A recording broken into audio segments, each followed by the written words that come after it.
I am not black. I mean, that's what the world calls me, but it's not me. I didn't come out of my mother's womb saying, "Hey everybody, I'm black." No, I was taught to be black, and you were taught to call me that, along with whatever you call yourself. It's just a label. See, from birth, the world force feeds us these labels, and eventually we all swallow them.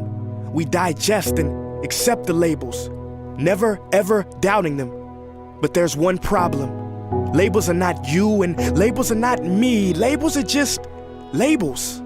But who we truly are is not skin deep. See, when I drive my car, no one would ever confuse the car for me. Well, when I drive my body, why do you confuse me for my body?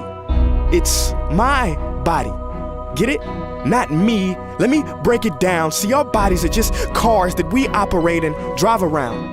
The dealership we call society decided to label mine the black edition, yours the Irish or white edition. And with no money down, 0% APR, and no test drive, we were forced to own these cars for the rest of our lives. Forgive me, but I fail to see the logic or pride in defining myself or judging another by the cars we drive.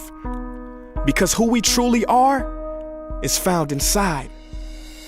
Listen, I'm not here to tell you how science has concluded that genetically we're all mixed and race in the human species doesn't exist, or how every historian knows that race was invented in the 15th century to divide people from each other and it has worked perfectly. No, I'm not here to lecture. I just want to ask one question. Who would you be if the world never gave you a label?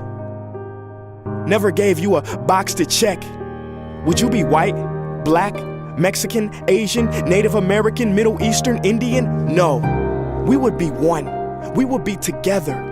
No longer living in the era of calling human beings black people or white people.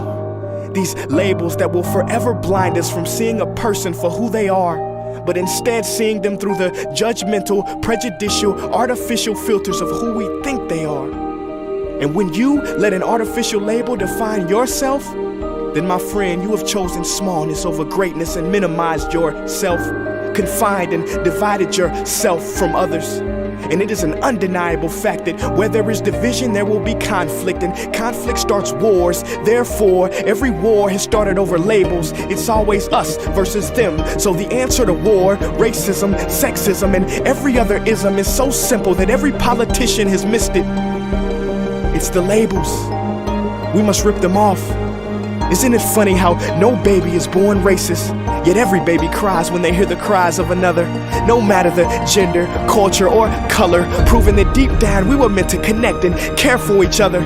That is our mission, and that is not my opinion. That is the truth in a world that has sold us fiction. Please listen, labels only distort our vision, which is why half of those watching this will dismiss it or feel resistance and conflicted. But just remember, so did the caterpillar before it broke through its shell and became the magnificent butterfly. Well, these labels are our shells, and we must do the same thing so we can finally spread our wings. Human beings were not meant to be slapped with labels like groceries and supermarkets. DNA cannot be regulated by the FDA. We were meant to be free, and only until we remove them all and stop living and thinking so small will we be free to see ourselves and each other for who we truly are.